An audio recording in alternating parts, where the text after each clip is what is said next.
mais uma pílula de sabedoria do yoga. Hoje eu vou falar um pouquinho sobre a história, né? A historinha que vai ser narrada aqui do Jay Janaka, que foi um rei muito auspicioso, muito sábio. Ele aparece, né, nas escrituras do Ramayana, que é o conto do Senhor Rama, né? Ele foi pai da Sita Devi, né, da deusa Sita, que casou com o Senhor Rama. Rama, para quem não conhece, é legal depois procurar, mas é um aspecto, a gente chama de avatar, né, de Krishna, que preconiza a postura correta, né, a idoneidade, tudo tem que ser muito correto. E o Senhor Janaka, foi um rei muito sábio, ele governou o reino de Mithila, e ele e a esposa, eles não tinham um filho, eles não conseguiram ter filho, mas um dia eles encontraram Sita, e acho que numa plantação, se eu não me engano, e pegaram ela como uma filha, e ela era muito querida por eles, e ele tinha um arco do Shiva, do Senhor Shiva, que é um arco muito potente, que depois foi usado até para escolher qual seria o marido, né, de Sita Devi. Então, quem realmente conseguisse utilizar o arco poderia casar com ela, e foi o Senhor Rama. Mas a história do rei, né, Janaka, ele é conhecido como um rei altamente sábio, e o mais interessante é que ele é um rei que ele tem que governar, ele tem que lidar com questões de guerra, ele tem que lidar com questões de fortuna, né, questão econômica, mas ele foi considerado um dos maiores yogis do tempo dele. Isso a princípio pode ser contraditório, porque quando a gente fala dos maiores yogis, a gente fala de pessoas que estão vivendo como eremitas, né, em cavernas, desapegados de tudo, e a história dele é justamente para elucidar que as questões de apego ou desapego, elas não estão relacionadas a você usufruir da matéria, mas como que você usufrui dessa matéria, como que você se apega, como que você desfoca. Então ele tinha que cumprir a missão dele como rei, ele cumpriu lindamente a missão dele, mas ele não deixou de ser um grande buscador da verdade. Então ele foi um grande yogi, porque ele não desfocou. Por mais que ele tivesse que cumprir a sua missão, ele se centralizou na busca por algo maior, né, por uma transcendência. Bom, aí continuando essa história, o mais legal é que tem uma passagem que um viajante chega lá e sabe, né, quem ele é, quem o senhor Janaka é, o rei Janaka, e fica indignado, porque ele fala, poxa, é uma contradição, é uma dualidade, como é que você é um buscador, um yogi perfeito, se você é um rei que tem que lidar com a matéria? E aí o rei Janaka fala para ele, olha, então tá bom, eu vou te explicar. Mas primeira coisa, eu vou te dar essa lâmpada. Então ele deu uma lâmpada onde se colocava óleo, né, para poder queimar e gerar ali o fogo para iluminar. Ele falou, olha, você vai pegar essa lâmpada, tá, até a borda de azeite, e você vai andar todo o meu reino, todo o meu palácio, sem derramar uma gota de azeite. Quando você terminar, você volta aqui para a gente poder conversar. E aí, assim, só para dar um tchan na história, ele ainda falou assim, olha, se você deixar cair uma gota, os meus soldados irão te decapitar. Quando ele deu toda a volta, chegou super suado, cansado, aí o rei Janaka começou a falar, né, e a dispor a moral da nossa história aqui.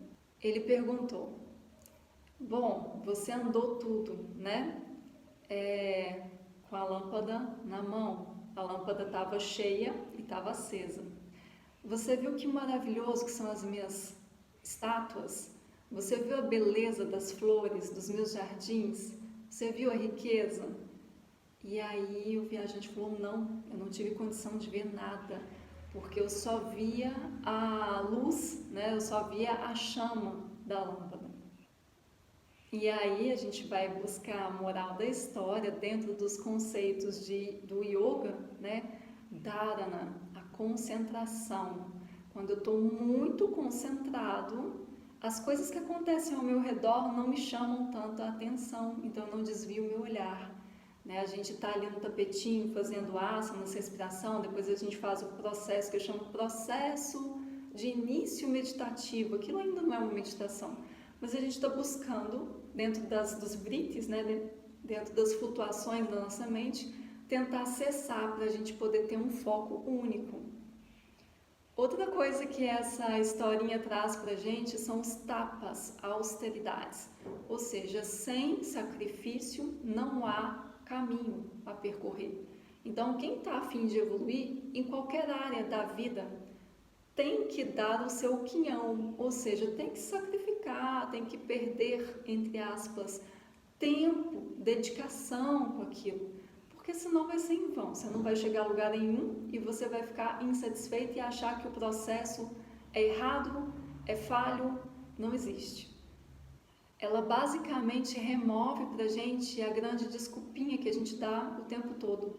Eu não tenho tempo, eu não tenho condição, minha vida é muito agitada, eu tenho que lidar agora com a questão da família ou com a questão do trabalho, e a gente vai deixando de lado, postergando uma desculpa que não tem desculpa de fato. Porque se eu quero, se eu preciso e se eu tô afim, eu vou fazer, independente se eu tenho que trabalhar, se eu tenho que sustentar minha família, se eu tenho filho para cuidar, o que for, né? A gente sempre vai achar, até mesmo porque, gente, hoje em dia a gente fala que a gente não tem tempo para nada, mas quantos minutos você gasta no Instagram da vida? Quantos minutos você não fica ali rodando, né? No Reels, você tá ali vendo TikTok, não é? Você tá ali no WhatsApp mandando mensaginha, besteirinha, repassando coisas. Então, assim, tempo não é o nosso problema. O problema é dharana, a gente concentrar no que vale a pena concentrar e não se distrair com as coisas da vida. A gente vai executar da melhor forma possível, mas isso não vai ser pra gente um apego tal que desvie da gente os nossos objetivos maiores. E aí, por fim, eu vou propor para vocês durante essa semana, para vocês investigarem, primeiro, qual que é a sua lâmpada? O que te traz foco? É uma respiração? É uma meditação? É um asana? O que te traz de fato esse foco? Outro exercício, quais são as suas distrações? O que te deixa mais aéreo, mais fora de você, que te leva bem para longe, e quando você se dá conta, você fala, mas o tempo passou e eu não fiz o que eu tinha que fazer. E o terceiro ponto que a gente pode trabalhar essa semana é perceber aonde eu estou gastando o meu prana, a minha energia vital. Se eu for perceber ali a historinha, ela traz a lâmpada com o azeite até a borda e não podia derramar esse azeite, é justamente eu não vou desperdiçar a minha energia vital, o meu prana, com coisas que são desnecessárias. Então ele manteve o foco e manteve o seu prana, a sua energia, para aquilo que valia a pena.